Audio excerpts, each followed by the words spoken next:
Okay, hello everyone. My name is Nandita Gandhi and I am one of the co-directors of Akshara. And it is my pleasant task to welcome all of you.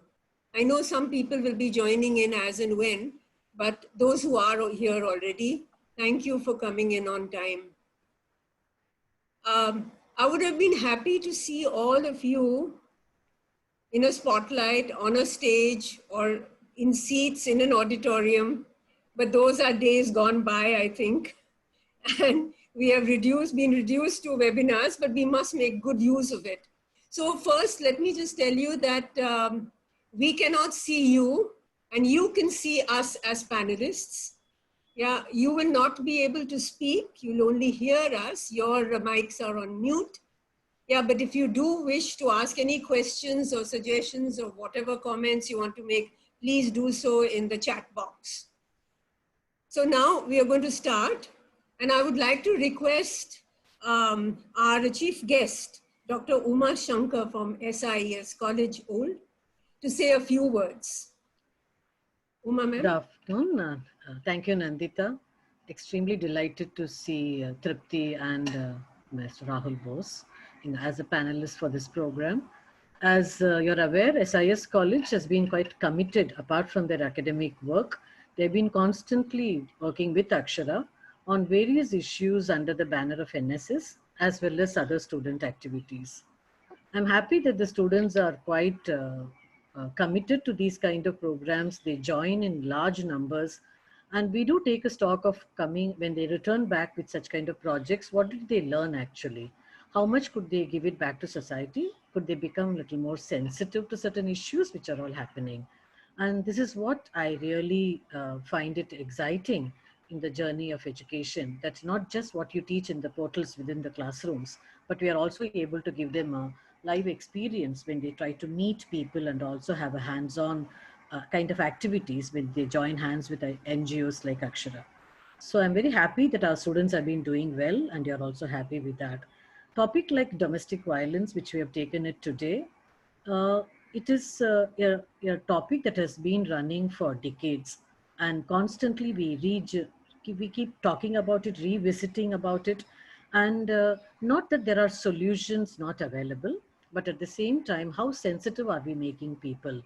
Moment I talk about violence or take a lecture on violence in a class, immediately students would talk about it in terms of physicality. But whenever we consider domestic violence, we are more tempted to ask them to reflect on the emotional violence, the subtleties of it, the cognitive violence, the feelings that they talk about it, the kind of space that their women are not getting into it at home or sometimes even at workplace, though today it is predominantly a domestic concept that we are going to take into. What is important is how are we going to deal with that and how are we going to make the girls stronger over a period of time. Like in my college, the girls who are all coming, most of them are first generation learners, and all the more we want them to be not just giving them the academic edge to their lifestyle, but also to manage their life in totality in a very, very committed, sincere, and courageously. I'll not use the word bold, but courageously. It means a lot to us, and therefore, when these girls tomorrow face situations in life, they should be able to understand it and become self-reliant. The idea of being self-dependent in all aspects of it, be it in a technological world that we are going in a digital transformation now, or at home or in kind of a place of work, this self-reliance is going to take them in a big way, a kind of a leap that they will have it. And I'm so happy that on these issues, a speaker as Mr. Bose, as from representing, I can call it like a from the male, gender male, can voice the opinion and make it more sensitive and make it more acceptable to the students in terms of understanding it, reflecting it more seriously, and not pushing it aside this kind of an issue very lightly. It's going to cost the society as well as families a lot, right? With this, I just set the ball rolling. I'm sure students and the panelists will have much more to say, and I'm here just to watch and have a kind of a wonderful session with you all. Thank you, Nandita. Thank you. Thank you, Dr. Uma. So, okay, now we are starting our main listening work. I started out by saying about COVID. and how COVID has changed our lives. And probably it's going to be this, it's going to be like pre-COVID and post-COVID for us. Like it's made such a huge time barrier that it's going to be pre and post very soon. We're going to talk about it in that way. But I really want to say that I don't think we should look at this in a very, very pessimistic way. That yes, it has changed our lives, but it's not going to be forever. And I was looking and reading about the Spanish flu and how 100 years ago, India was one of the countries that was affected the most. But here we are, our grandparents, our parents, and now us, we're here. And we passed that, and we're going to pass this one too. But in the meantime, we have to keep our chin up. And we have to look at this, we have to look at this whole way in, you know, it's like a disaster always has also a fault line. It's like rain, it washes away the dirt and the superficial things and shows you the crack inside. We have to look at this as an opportunity to view this, that what has happened to our society and how are we bearing this disaster. You know, it can be tsunami, it can be anything, and COVID is one of them. The COVID has in a way shown us the impact on society and what's happening, like we know what happened to the migrant workers. Here we're going to talk about its impact on women. Like how is it really impacting women? How has COVID and the lockdown, the fallout of COVID, the lockdown impacted on women? So what happens? You have a lockdown and all of us are cooped into one house. Yeah, there is no getting out of it. Because outside everything is shut. There's no way you can go. You can't go to college, you can't go to work, you can't take a bus anywhere. Right? Everything is shut. So what happens? The dynamics within the house and how does it impact women, as well as how the lockdown, the external lockdown impacts women. See, the first thing is that women are the ones who do the majority of housework. So what happens is that the lockdown creates a huge load on her. Yeah, the studies say that average woman spends about 352 minutes a day, yeah, to do domestic work, whilst a man spends 52 minutes. Look at the difference. Now with the lockdown, it's going to be even more. So what happens otherwise? Okay, there's a strain on resources because everybody's work has stopped. She herself is out of a job. She does not have any income coming in. Women are mainly in the informal sector, so that problem is also there. When you have no money coming in, what happens? You use your savings. Once your savings get depleted, yeah, then you start selling off things. And what is the first thing that is sold in a house? The woman's jewelry, right? So that's the big other problem that will come. But the worst, the unkindest cut, as they say, the worst problem is domestic violence. Yeah, we're going to speak about domestic violence in the sense of what's happening in the home, between spouses also, and generally too. But when violence takes place within the house, what really does it come up with? How do you handle it and how do you? And this is the panel that we are going to now open up and have our two experts speaking about it. Right? But we must remember, and as we all know when we are listening to this also, that you're thinking about it, that this doesn't happen in my house. Maybe it doesn't happen in your house. But if you look at the intersections of caste, class, gender, and you place yourself in different locations, you will see that there are different ways in which domestic violence or the COVID lockdown impacts you, right? And that is what we have to look at ourselves and at the larger picture which society presents. So I'm going to introduce now both our guests and experts who are going to speak. So of course, everybody's already been writing about Rahul Bose, so I'll start with him. And he doesn't need any introduction really, but okay, here it is anyway. He's a popular figure. He's acted in more than 35 films. He's directed 3 of them. He's also a rugby player. I always like to say that because I know he likes it too. He likes playing rugby. 12 years of experience in international rugby. But more than that, I think that he has a heart of gold. Yeah, he's an activist. He has set up two NGOs. Yeah, the foundation, which does work for education opportunities for children, and HEAL for child sexual abuse. He's received many rewards and awards for his work on tsunami, climate change, and national integration. Trupti, the other panelist, is Trupti Javeri Panchal. She's an assistant professor and chair of the Center for Women-Centered Social Work at TISS. So she teaches as well as she does research. But her main thing is that she leads a group of 82 personnel all over the country in 7 states working in the special cell. The Times of India and the Sheriff of Mumbai has rewarded her for her work on women's empowerment. Welcome to both of you. And let me first pose the first question, and then we can get the ball rolling. So Trupti, how would you say, how do you understand this sudden spurt, not sudden, but this spurt in domestic violence since the lockdown? Thank you, Nandita, for having me on this show. Thanks to Akshara and all the colleges which are participating. So without much of that, I will get into the topic about the spurt in cases of domestic violence. So let's start by talking about the normal times.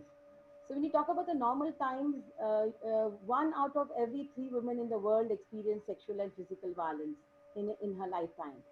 So this makes domestic violence the most widespread amongst all the kind of epidemics and the least reported and the most problematic human rights violation in the normal times.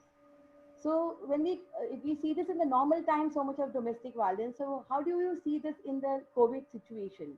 The COVID situation has brought in mandatory lockdown to curb the spread of the virus.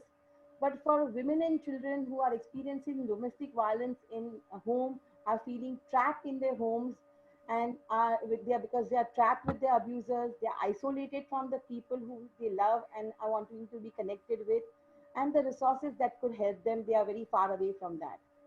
And with this, we see world over, we have seen reporting of the spike in the cases of domestic violence. Let's start by the China, where the virus also began. So in China, in the Hubei province, where the initial coronavirus broke out, the police has reported that there is the domestic violence cases have tripled during the lockdown period. When we come to a place like Brazil, we are seeing 40 to 50% of spurt in domestic violence cases, and the sudden increase in cases is coming into the state-run drop-in centers and shelter homes, and they are getting full. In Germany, we have experienced the surge in domestic violence and to avoid the overcrowding, the authorities have taken steps and have actually opened up hotels and guest houses to become safe houses. And that also tells us the kind of a severity of the situation which exists even there. Also, these are the countries which we cannot leave the high and the middle income countries like Australia, France, or United States of America. They have all reported significant increase in the reporting of domestic violence. In Italy, for that, we can see that the helplines have got a drop in the calls. But this drop has also been compensated by receiving desperate text messages and emails in a different form of reporting. So this brings us to a kind of a way in which you see the pandemic across the situation. So when we come to India, we see that the official reporting has dropped in a big way. And we see that in the cases, if you look at Mumbai and Maharashtra, let me give an example of Mumbai and Maharashtra, which we are very close to, where we are in. So in lockdown, crime registration has dropped in the first month itself by 88%, and in Mumbai and in Maharashtra by 89%, which is a huge percentage of a drop, like a huge drop of not registering cases of dowry deaths, murders, 498A, domestic violence cases. So the FIRs have just reduced drastically. And if you look at even the calls to the helpline, the state helplines, that has just reduced also by 53%. So, but this doesn't mean that official reporting is going down, doesn't mean that the reports are, the domestic violence is decreasing. It is, if you look at the National Commission chairperson speaking about domestic violence, she's reported increase in the domestic violence. The non-governmental sections, women's organization and the groups which are working with women have reported actually threefold and fourfold increase in domestic violence reporting. Now let me come to my own our own work of the Special Cell for Women and Children, which is in the police stations, because we also experienced lockdown and we have not been able to intervene in the cases of violence against women directly because of the lockdown. So we have adapted telephonic intervention as a way of reaching out to women. In our experience, in the last 3 months itself, after the campaign which we took forward with Mr. Rahul Bose and with Akshara, that we got 8,400 calls on the issue of violence against women alone. And we got another 7,000 plus calls on issues of COVID and information of transportation and things like that. So once the helpline was opened up, we got a plethora of registration of women coming in and telling us about their violence. The kind of violences which helpline reported was on physical violence, battering, throwing her out of the house, mental and emotional trauma, financial crisis, financial violence, verbal abuse, and of course sexual abuse because it's so close proximity. So we also saw that women reported violence due to economic insecurity and poverty related stress. So we saw unemployment, both men and women losing their jobs, not receiving salaries, cut in salaries. This also combined with our cultural context. You know, we live in a patriarchal families where if a man is facing inability to meet his societal expectation of bringing food for the family, it impacts his manhood and which triggers a crisis in the male.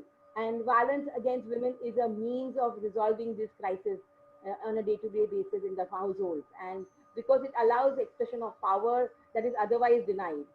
So this is how we have seen cases. Also, helpline has reported cases where women have reported severe isolation, social isolation, physical isolation, functional isolation, and looking at they have reported anxiety and coping strategies breaking down because of close proximity to the perpetrator who's in the house all the time and creating terror.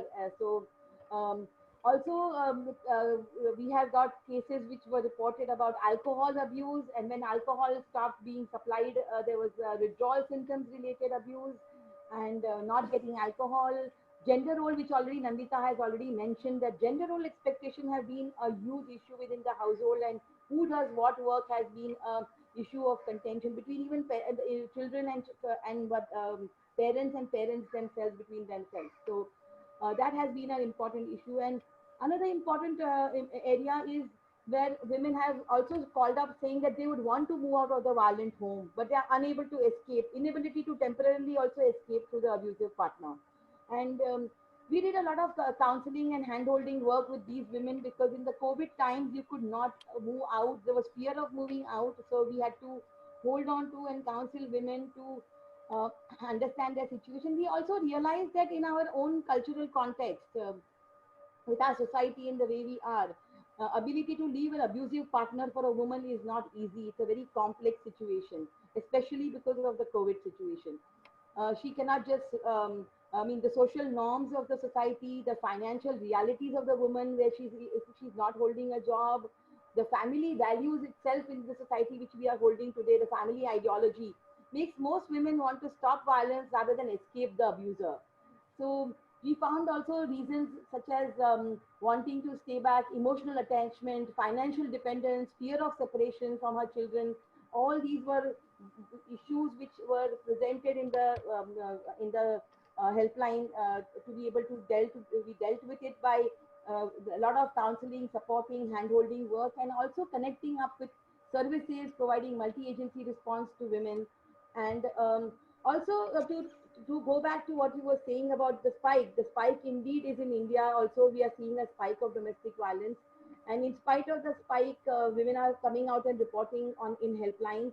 And this is also to say that that's why domestic violence is a silent pandemic. It is not.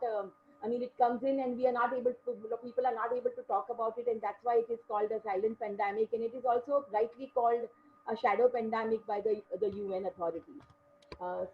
With this, I would hand over to back to you, Nandita. Yeah, but Trupti, just one thing. You had mentioned this in our dialogues that there were different types. You know, the nature of domestic violence was also different.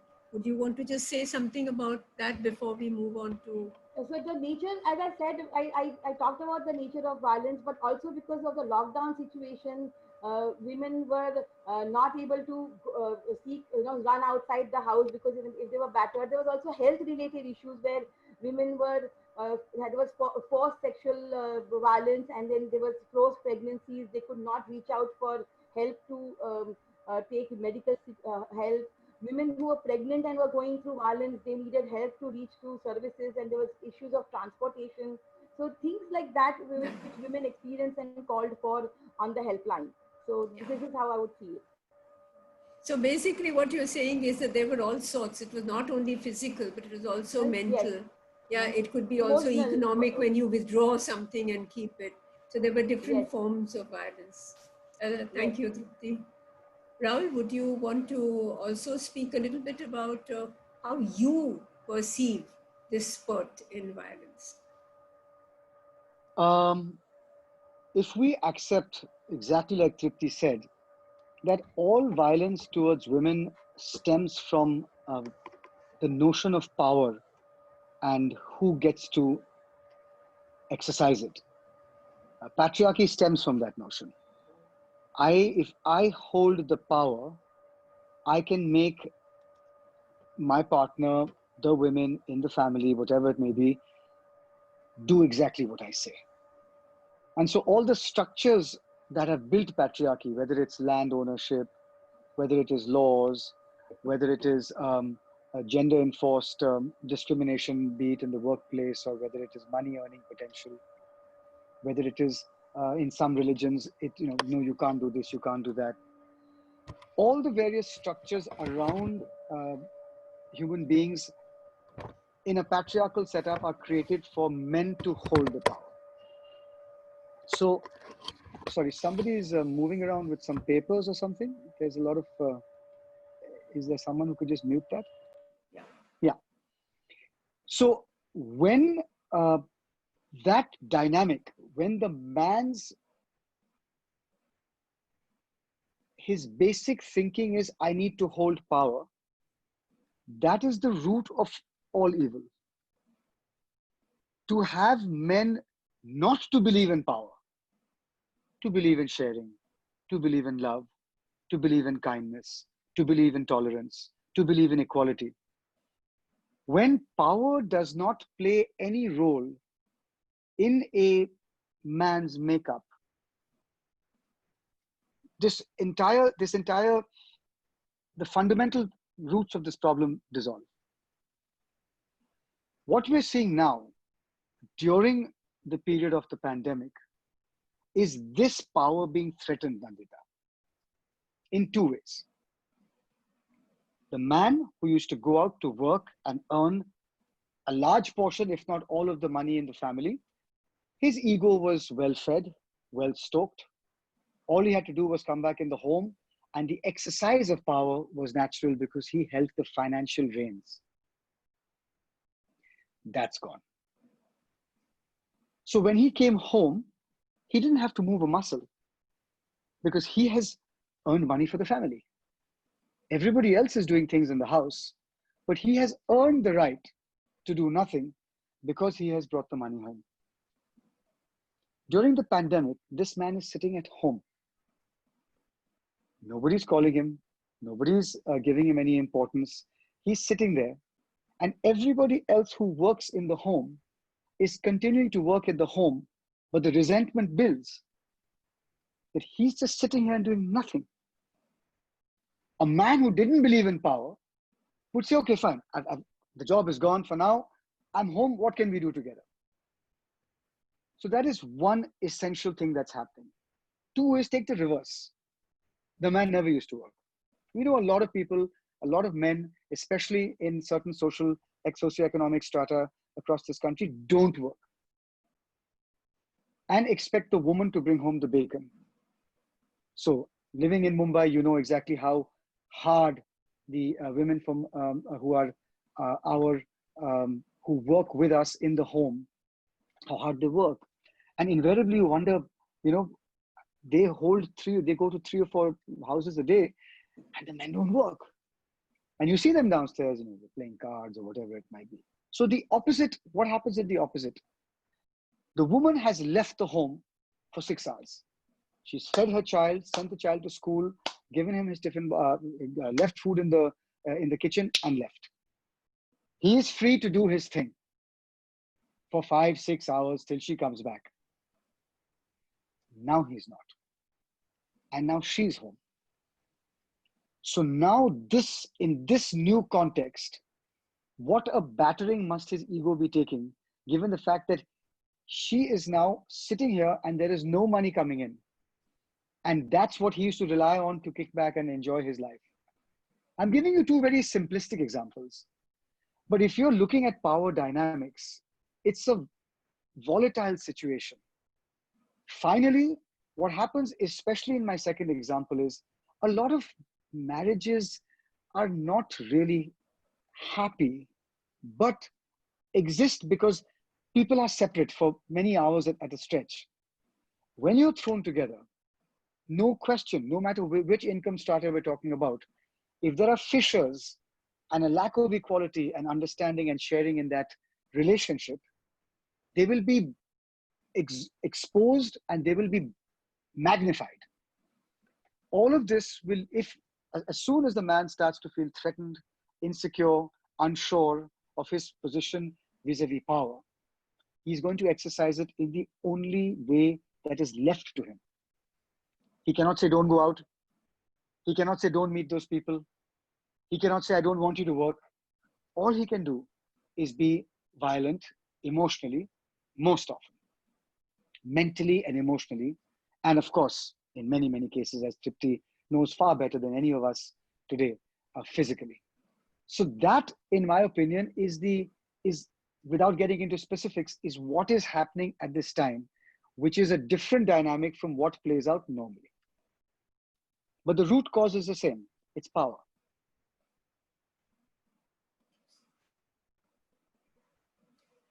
Okay, so Rahul has presented us with a theoretical understanding of what systems are at play within the house, especially during the lockdown, and how it in a way connects with violence.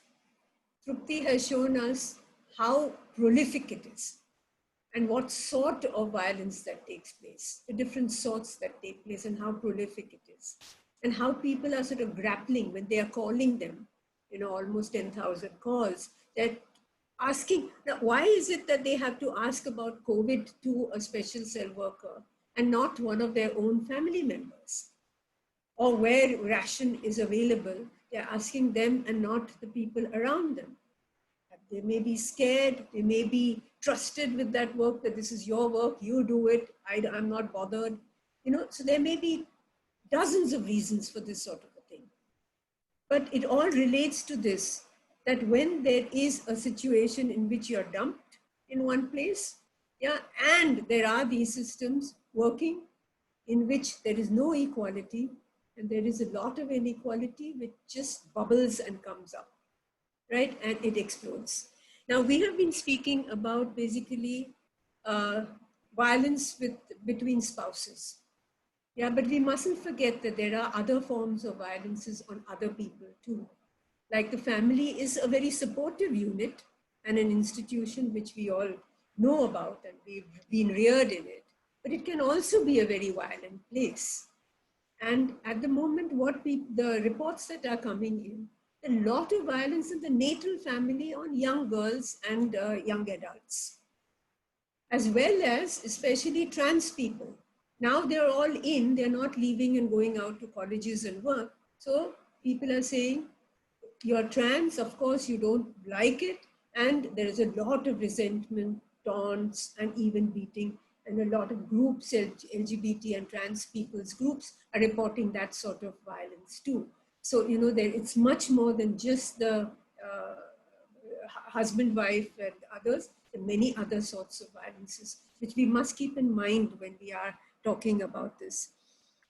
Okay, so then let's come to the second question. Now, if we have already looked at what sort of violences is there, can we at least look at how women are relating to it, how women are trying to overcome it, and what are the sort of things that they are doing, not only what they are doing, but what can society do as a whole? Because it's not only left to the woman. I mean, that's the mistake we make all the time, that, oh, this is a women's issue, let her do it. This is a women's movement issue, let them do it. The women's organizations issue. And what are you going to do? Nothing. Nay, it can't be that. No? You're part of society. You're also part of the problem that is there. So let us look at both how women are looking at it now, especially in the lockdown period, yeah, and how we can do something about it, right? So Trupti, would you tell us a little bit about how women are trying to handle this on their own as well as using systems?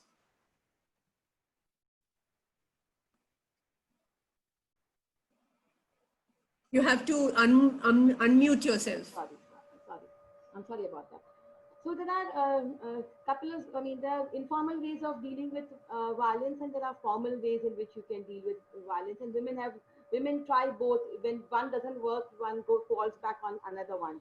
But informally, women have always, earlier, if it was normal times, women would have run to the neighbor's house, or gone, if she was being beaten in the house, she would have gone to the neighbor's house, she would have gone to run back to her natal home for a couple of days and had a kind of a relief, or it would have gone to a religious institution and sat for a couple of hours and come back by the evening and had her peace. But today in the COVID times, the COVID is outside and violence is inside. So she is actually in a very trapped situation, and this also is a this informal ways of coping are probably not the best way to cope within the COVID situation, because she might be in a lockdown in her own home, and she might not be able to confront her violator or her spouse or partner in any way more than she could have done. Actually, what she could have done in a normal time. So we have we see women being encouraged to be uh, going to a trusted person. So we encourage women that she should be connected to a trusted person where she can talk to on the phone. She can be connected to, if she finds herself in a really severely battering situation, or violent situation, she needs to she needs to protect herself by locking herself in bathrooms, which people have already done. We have had cases where women have locked themselves for a couple of hours in a safe place. Also, when we have talked to women, we have talked to them about how they have kept themselves safe in violent situation at home, where being away from the gas, where the gas is on or something hot is being put there.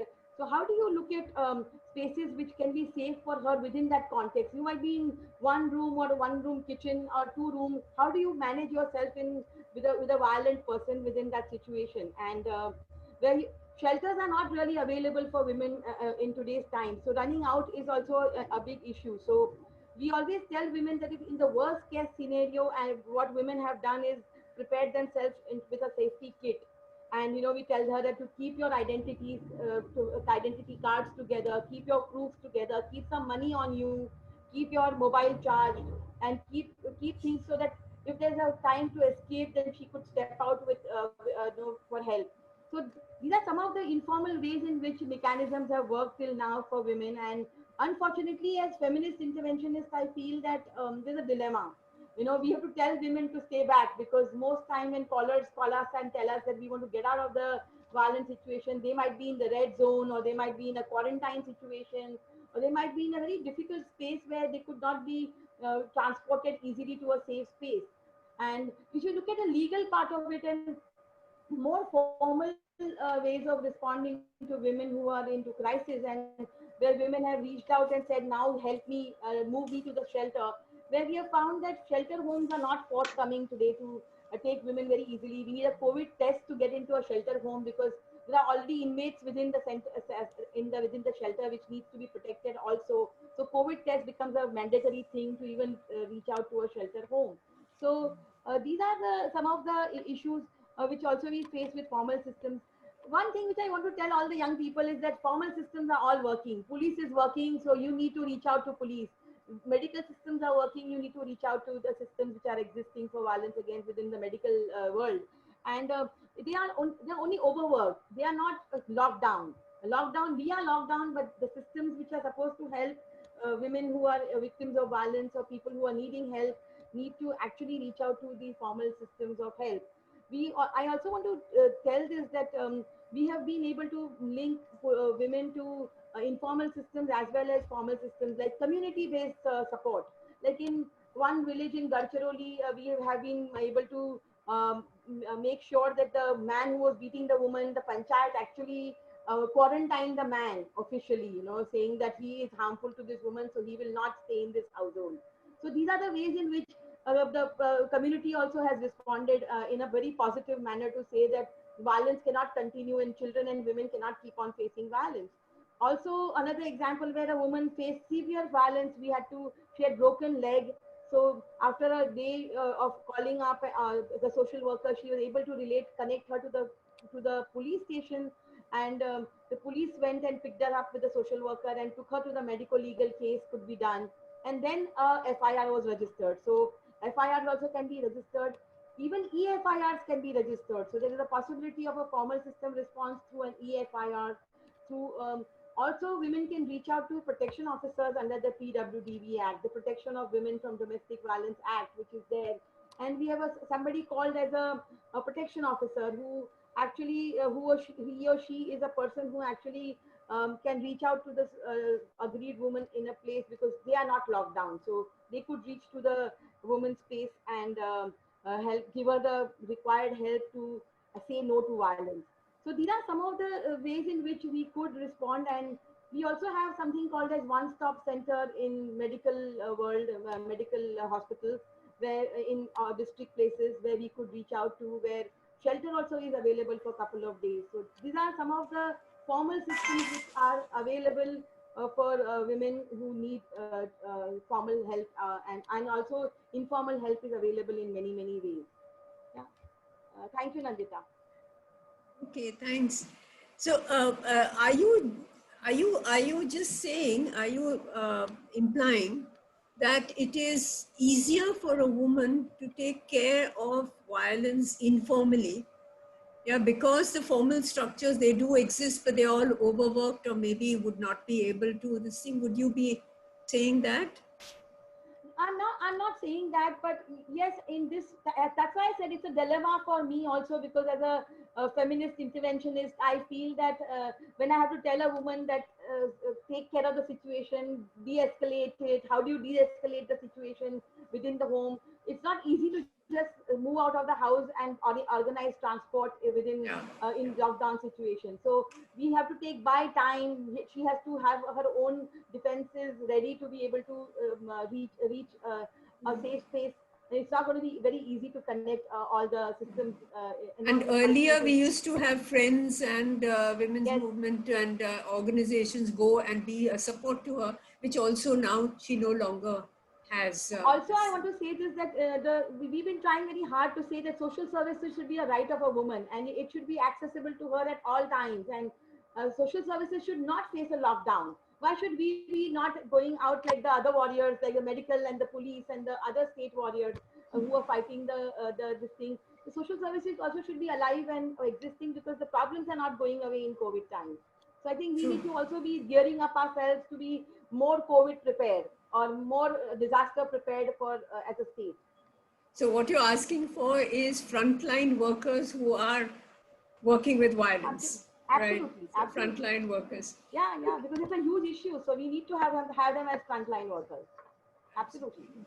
Okay, thanks, Trupti. I'm going to move on to Rahul now. Rahul, instead of saying how they can work informally or formally or whatever, why don't you talk about, how can we as a society and especially as men, prevent violence or do something about violence? Well, I think Tripti has indirectly alluded to a couple of things that I'd like to expand on. One is that when you don't get the support from women's groups and frontline workers in social services sectors, you're going to have to create your own support group.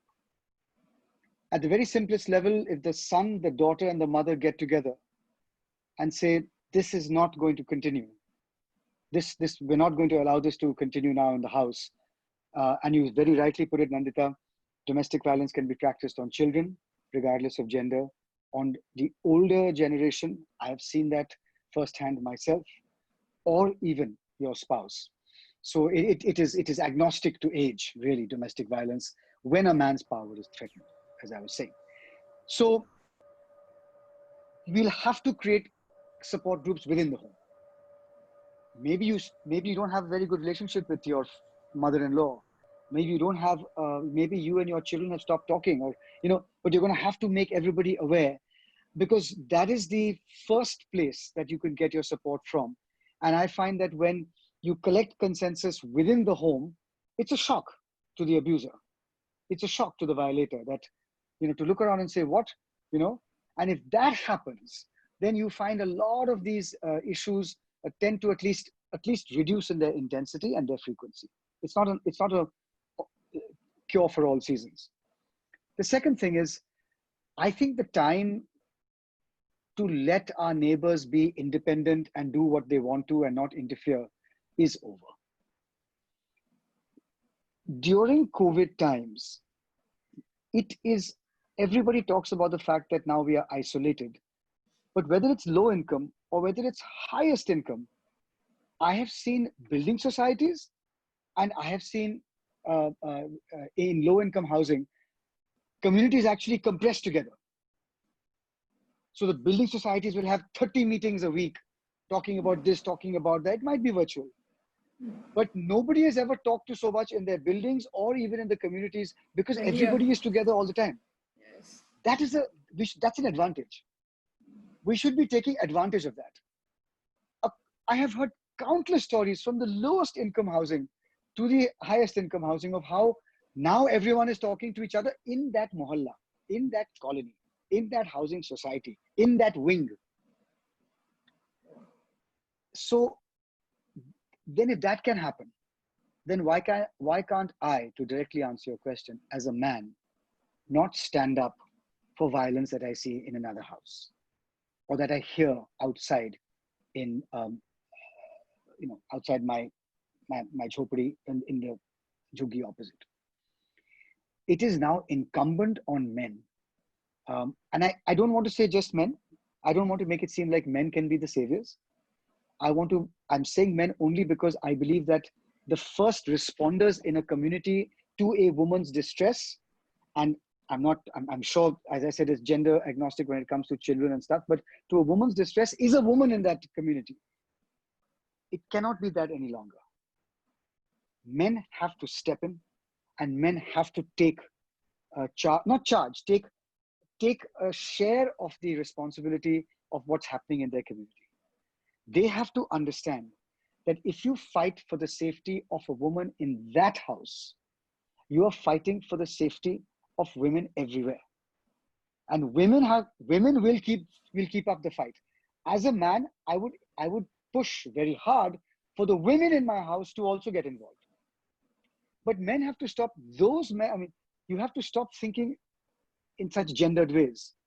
You have to reach out and see somebody in pain, and you don't have to put on your feminist hat. You just have to put on your humanist hat and say, this is wrong, we have to step in. This idea that women, she must have done something to deserve this, is an idea first of all, it has never happened.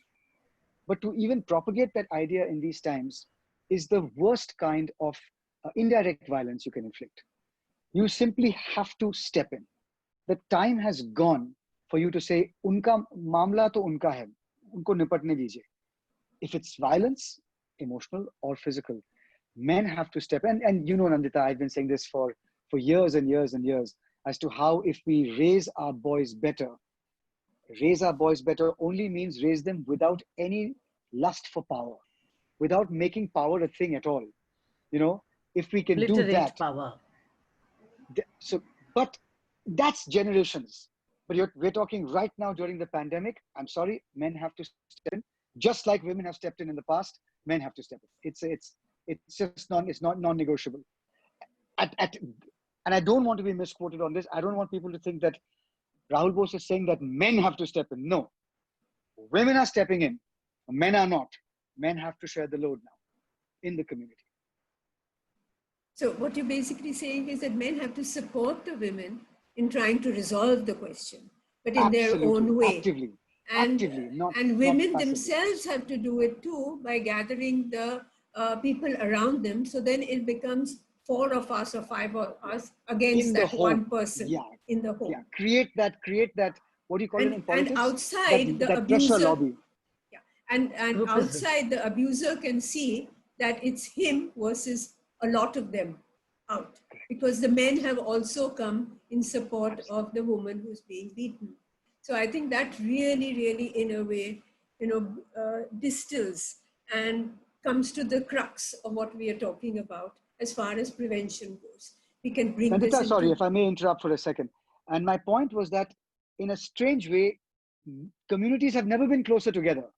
Maybe they're not talking about baking a cake or making, palau or celebrating Gudi Padwa, but they've never been in closer touch. Yes. So we should be taking advantage of that. Yeah. So this is the fault line which we are looking at, and then we are trying to do something about. So that's lovely.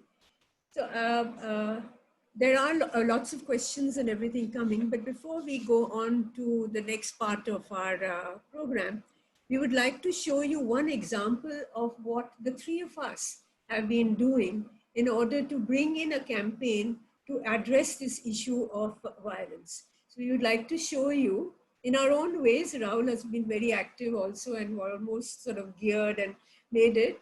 Trupti through Special Cell has gotten a lot of stuff. I will discuss it, but I would first like you to have a look at them. And of course, Akshara has been the mover behind the whole thing. Let's not forget that. But let's see. So can we have the videos, please?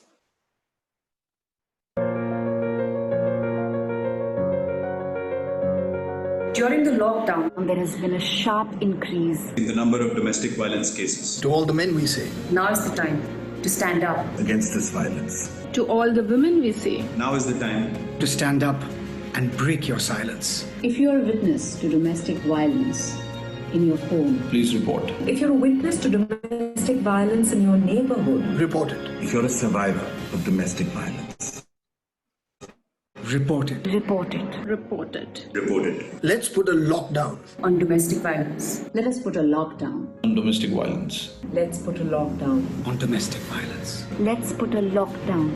On domestic violence.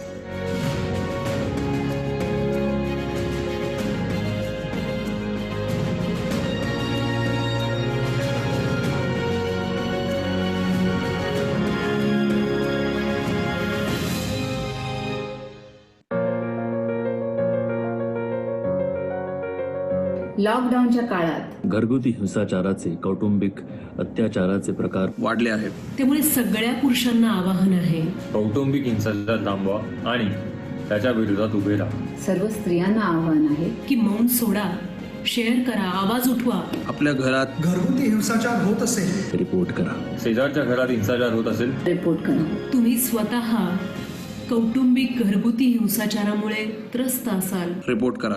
Report करा. चला घरगुती हिंसेवर lockdown करूया. घरगुती हिंसाचाराला सुद्धा lockdown करू. चला सर्व मिळून घरगुती हिंसाचाराला लॉकडाऊन करूया.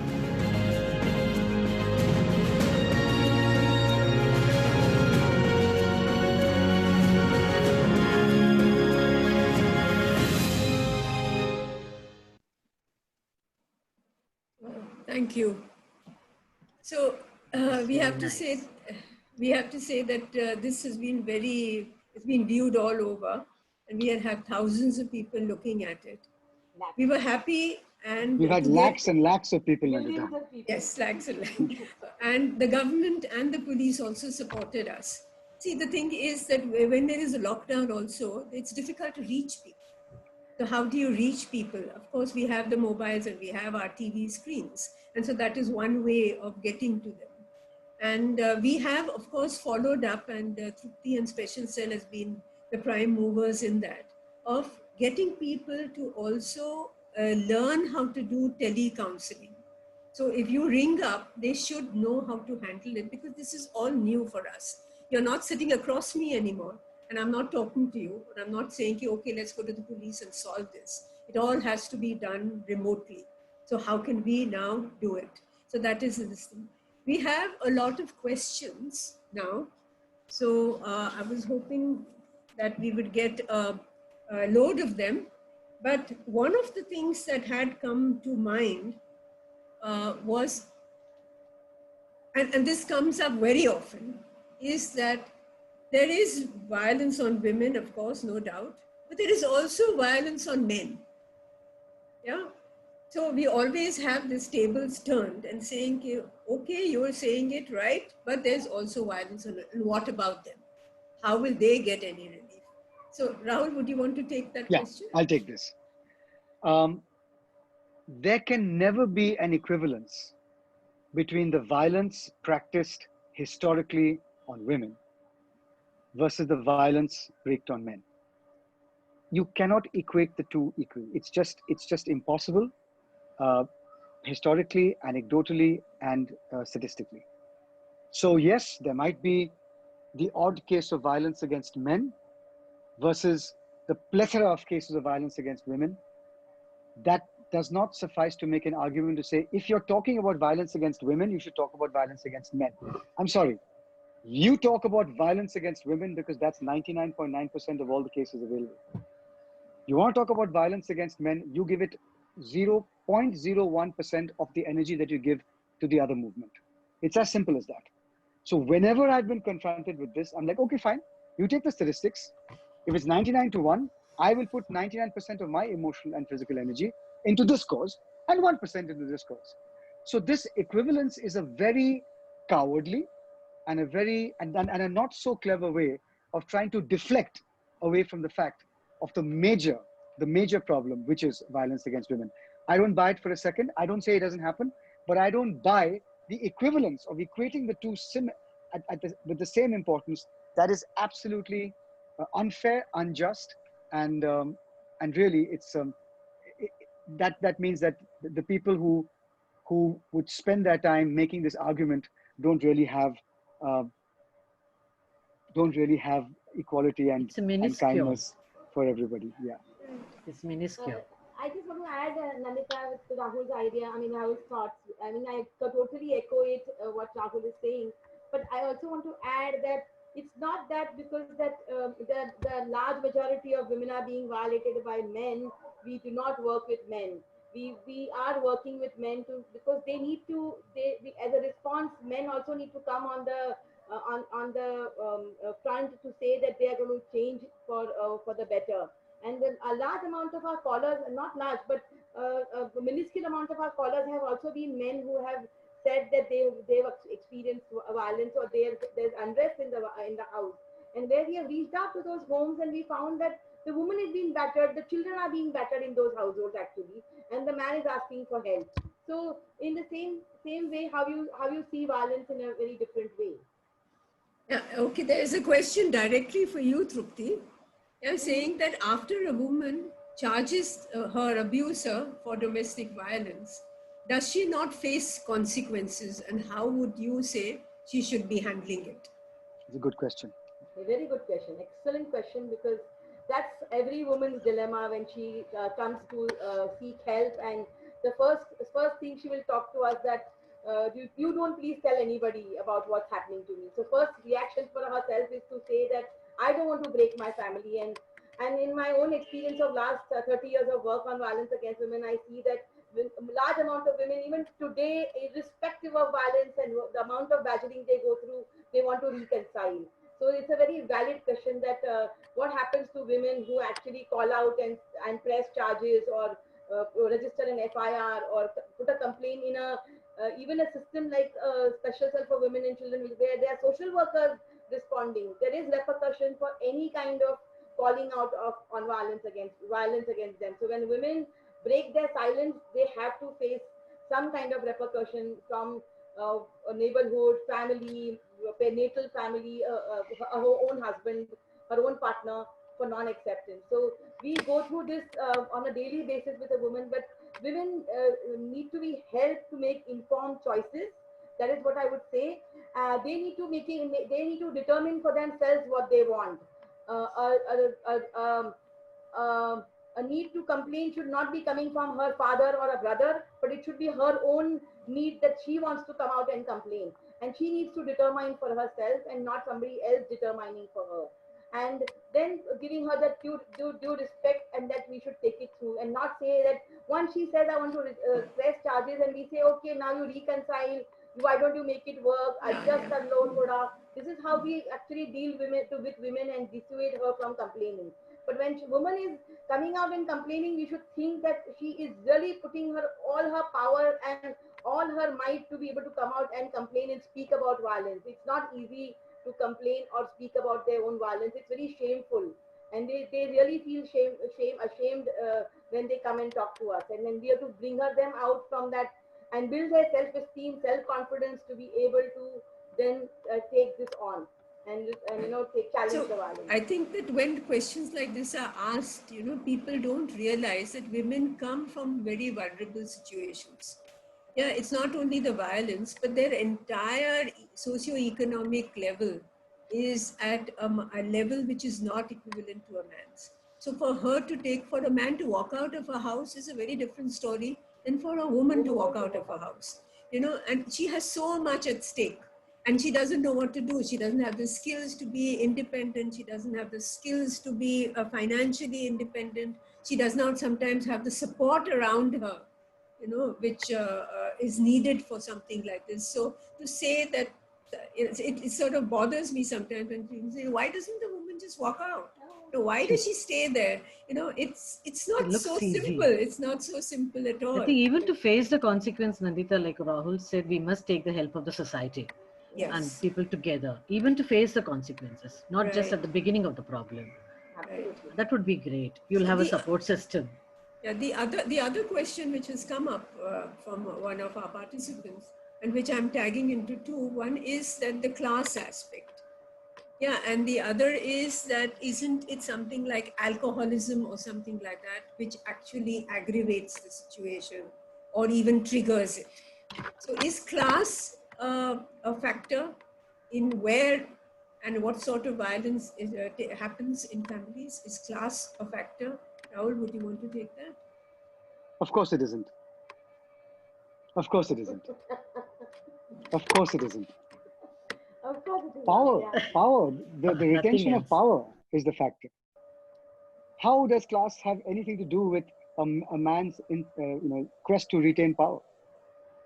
Look, Tripti, you, Nandita Shah, everybody, Dr. Uma, we all know that domestic violence, and I know of it personally, as knows no income boundaries, knows no cultural boundaries, knows no geographical boundaries. From the richest, the wealthiest, most educated households to the most uneducated and the most impoverished households. This is a non-discriminatory pandemic. It's everywhere. And class is not, as I explained very painstakingly earlier, if a man is taught that power is the reason why you exist, and you must be the person to be able to make everybody else do your bidding, and that power is threatened, you will lash out, no matter which income strata you're from. I'd like to make another little point. A lot of people say, we need to educate people. We need to educate people, otherwise this thing will not stop. What kind of education? An MPhil? You want to give them a PhD? I mean, in cellular biology? No. You have to educate people the correct way. What is that education? We know in some of the greatest dictatorial regimes in the past, scientists produced the most ingenious weapons to harm humanity. They were very educated. Yeah. So it's not enough to say educate people. We have to change this phrase forever. educate them in the correct way. Otherwise, it's not going to change. The correct education matters. Education itself doesn't. So, income agnostic, domestic violence, sadly, and education is not a factor, is not a determinant of who practices and doesn't practice domestic violence. Right. And that would, same thing would apply for alcohol, because alcohol is seen as the trigger for. Can I just respond and add to Rahul before he carries on? I just want to say that when domestic violence happens in a poor household or a middle income household or in a chawl or in a low income household, it is very visible because there's no neighborhood knows it. It's very evident. It is heard. When it happens in the char diwari of a high-end, high-rise flats, it doesn't really come out in the open. So that's why it doesn't seem to come out. And also, who accesses services? Paid services like therapists and all those high-end services are taken by the domestic violence victims from the high-end, high-income area, slabs. But the poor go to police stations, poor go to, rich go to lawyers, rich go to the therapists. So you also have to see how it gets invisible, because also they do not have access to resources. So I mean, just add to what Rahul just said. Yeah, we can go to the next question. Okay, so now we'll concentrate on the prevention part, because a lot of comments have come on how do you, one person asked, how can we as NSS, do something for prevention? Yeah, so it's not only NSS, it is us as a group of people. Sorry? You want to take the alcohol question to Rahul, and I interrupted. No, Tripti, please answer it. I know Tripti has views on this, so and real views from on the ground. So I'd love to hear her. Alcoholism. So alcoholism, I would like to say that alcoholism only adds to disinhibiting the man to become violent much more easily. So his threshold of getting angry decreases if he's disinhibited. The same alcoholic man would not drink and beat up his boss, but he will drink and come home and beat up his wife and children, or even mother for that matter. So alcoholism cannot be blamed for being the reason for violence in the household. It only disinhibits the man to become more bindas to beat the woman, and then blame it on it and say, sorry, मैंने बहुत ज़्यादा P ली थी, इसके लिए मैंने मार लिया. Otherwise, it is basically no reason. Yes, it increases with disinhibition. Violence increases with disinhibition, but man is pretty alert who's he beating. So he only beats somebody who is less powerful than him. Who won't beat him back again. Yes. If he is drunk and he beats up a person on the street, that person is going to thrash him. He's going to thrash him. So he doesn't do that. He goes home and beats his wife. Okay, so that is this. So now can we move on? I want to tell all the participants that we are stretching this a little more, because we've already passed 4 o'clock. So we just winding it up in another maybe 15 minutes or so. Nandita, I'm sorry, I will have to leave in about 3 or 4 minutes, because I have something else at 4:15 which I have to prep for at 4:10. Okay. So just maybe I can take one more answer and then I'll gracefully exit. So why don't you just answer this question before leaving? Yeah, that is that how can we collectively as a society, talk about prevention, and what are the main things that we can do? So I've always held that if you want to address one of the fundamental evils of society, and I would say, I would take a great example from the anti-smoking campaign in California in the 80s. Nandita, it has been shown without a shred of, with 100% evidence, that anything to change social mores fundamentally cannot happen sporadically and cannot happen in only one area. For example, if you were to do a domestic violence campaign, yes, what we have done, what we've shown during COVID with all these wonderful celebrities is good, but I believe it's only 1/100th of what can be done. This messaging should be all around us, at bus stops, on hoardings, on television, on your OTT platform, in your Marathi newspaper, on the radio. It has to be, the campaign has to be from all sides and all the time. it cannot just be for 2 months and then you assume that you've solved all domestic violence cases for the next 20 years. Second, it has to also be in schools and colleges. Why can't we in schools do a play based around this theme? Why can't we in colleges do a rap music lyric writing competition based on this theme? Why can't we, as a school project, say, can we do an audit of the women who get injured very often in this neighborhood? Oh, that's a great thing. Recurring injuries. Can we do a project? Don't call it domestic violence. Yeah. Just do a project about women who are at home because they have broken bones over. Can we go to the nearby hospital and get figures? And see the same names coming in time and time again. Make it a school project. And then, so everybody begins to understand what it is that leads and feeds into this. And finally, of course, as we've discussed threadbare, is how to raise. You have to raise our boys better. You cannot tell them anymore. You have to show them. If a boy walks into CST to catch a train with his parents and his father is walking 3 steps ahead of his mother, you can be sure when the boy gets married and he walks into CST, he will be 3 steps ahead of his wife. So it is, you have to show it. You cannot tell them anymore. You have to practice it.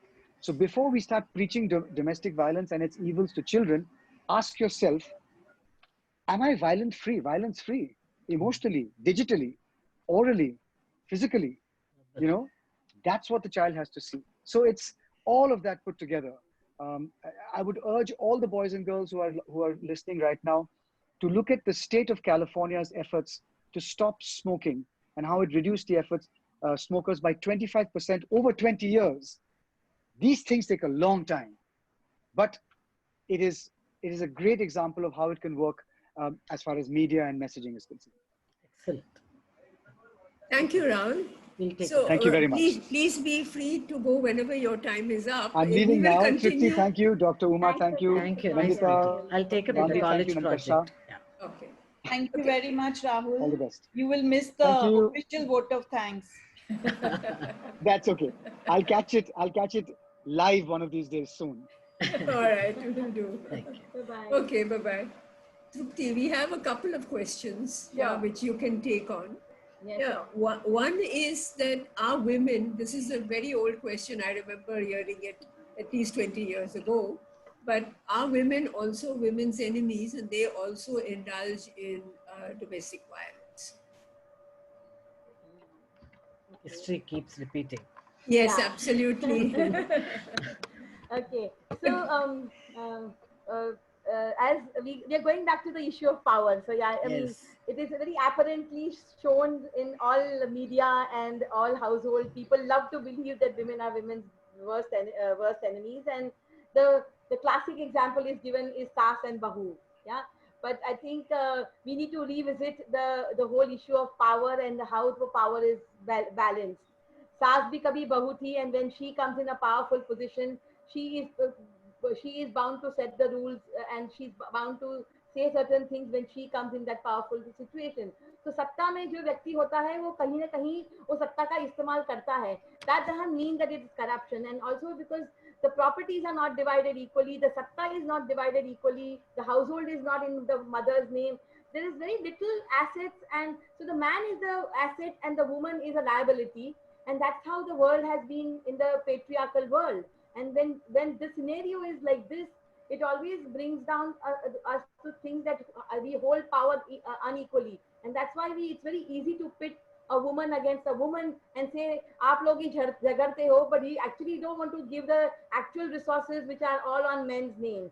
So basically the fight remains between the bartan and the bhandi in the kitchen, and all those petty issues become the issue. And the main issue of the larger assets, property, jewelry, all get sidetracked, and then you become each other's enemy. So I think we need to all men and women need to rethink about this whole thing about calling a woman's enemy. And I think I want to also talk about certain aspects of power, which even when it's given to man, it corrupts. So when you talk about the power as theoretically, it always corrupts, and absolute power corrupts absolutely. So anybody who has a little bit of satta wants to use it in a little way, and then it happens in the household, it is always called as, called out. But when a man is using the power in the society which exists with him for years and centuries together as a form of patriarchy, it is not being called out. So I think we need to really re-examine the way in which we are thinking and, pitting women against women. I think that's not the right way of doing it. Okay, so now we can move on to the last question. Is that a lot of students have asked the question that what can we do as students and in colleges, what can we do to prevent violence? So maybe even Dr. Uma can come in at that point of time. I think the point which Rahul raised and given a suggestion that we can do a kind of a silent audit in the scenario, in the place where the college is situated. I very much I got excited with this idea, and which can take a, some kind of an impetus towards solving, understanding issues in and around our college. So I'm sure with our NSS team, I'll at least make a beginning this time. But the other part of it that he has told about awareness in terms of a street play. I think that her her internet has collapsed.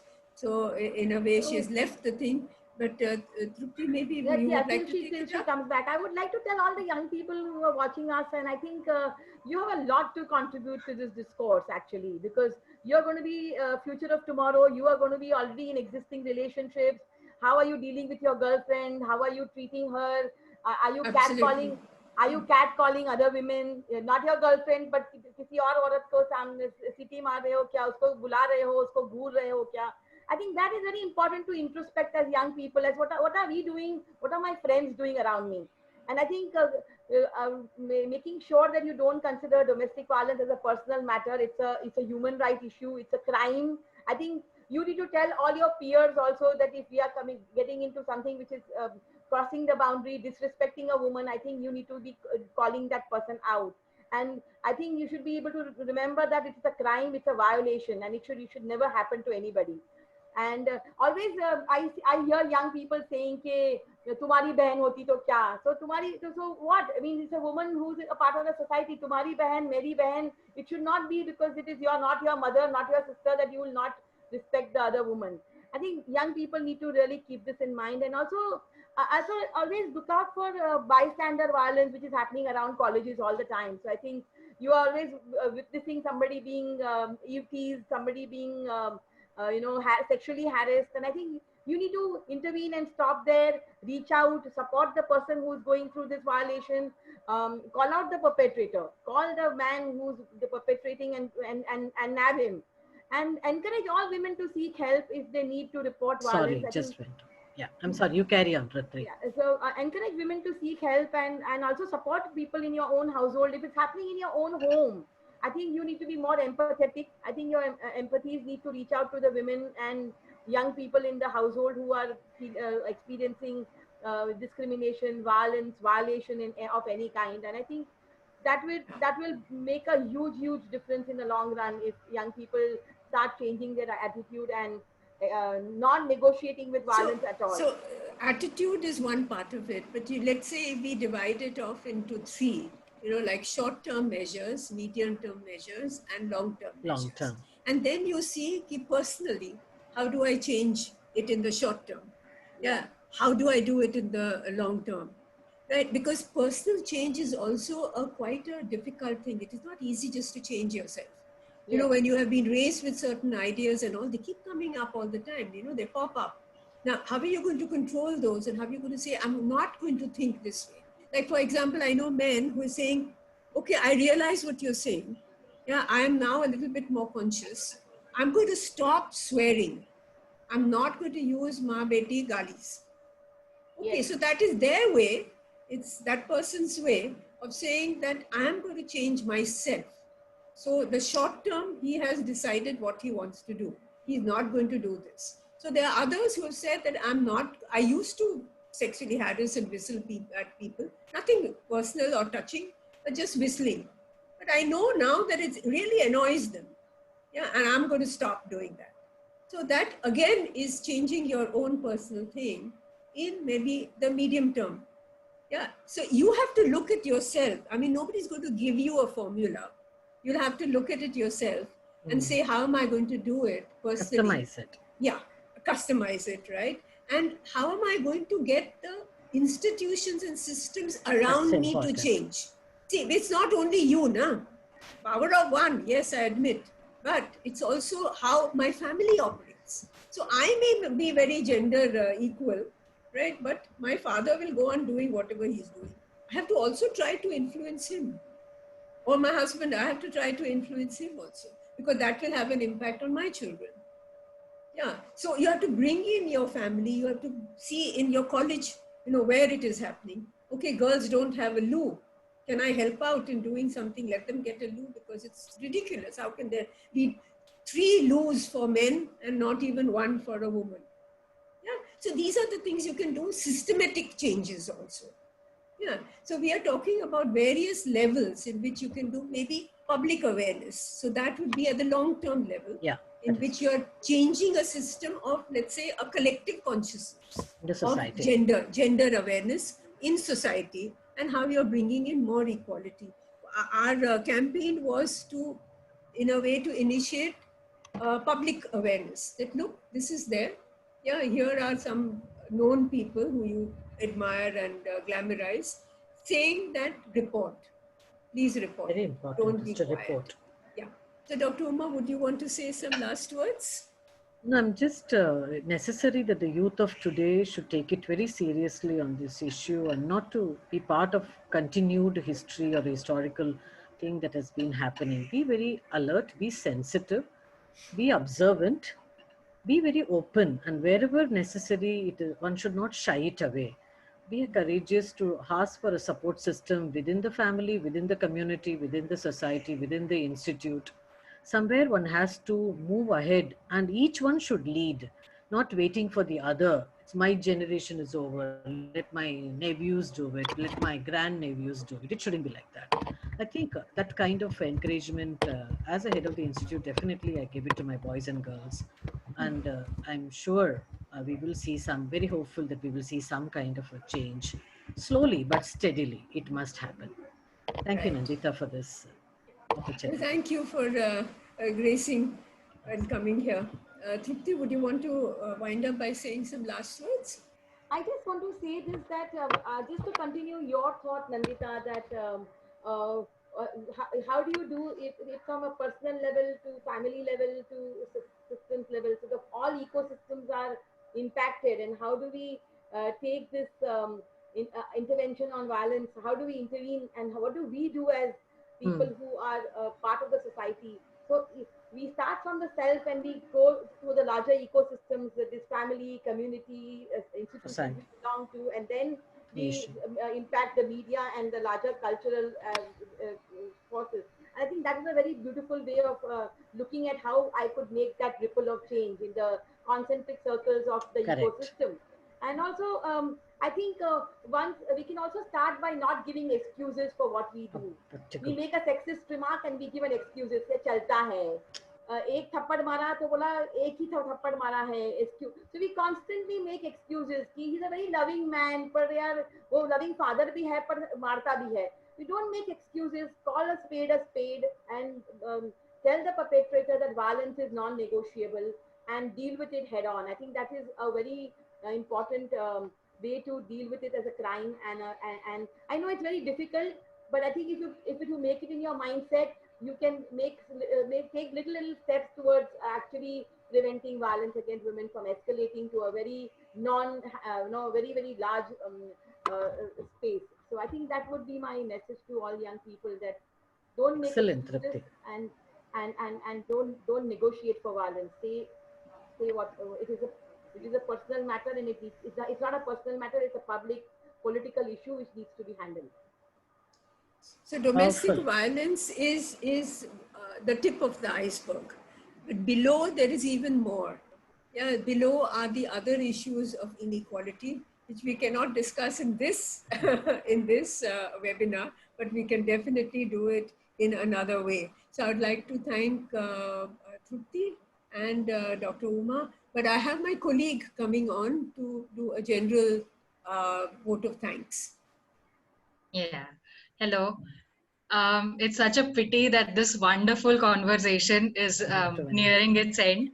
But thank you so much to our expert panelists. Thank you, Trupti ma'am. Thank you, Uma ma'am. Thank you so much for adding value to this conversation. And thank you to all the NSS program officers and all the principals who have joined us today for this session. Thank you to our 6 collaborative colleges. I mean, without you, this webinar wouldn't have been possible. Thank you so much. One huge round of applause for all the participants. Thank you so much for coming together in such a large number and raising so many questions. It was really amazing. And I would like to thank the Akshara team, especially my colleague Nandita Gandhi, for doing such a wonderful moderation. And Vaishnavi, Madhushri and Nandita Shah for making this possible with a lot of hard work. We wait to hear more ideas from you in the feedback. We will send it across on the email. And our Lockdown on Domestic Violence campaign has reached lakhs and lakhs of people. Do continue to keep on sharing it and spread the message to as many people as possible. And thank you so much. Thank you so much, everyone, for making this webinar a success. Thank you.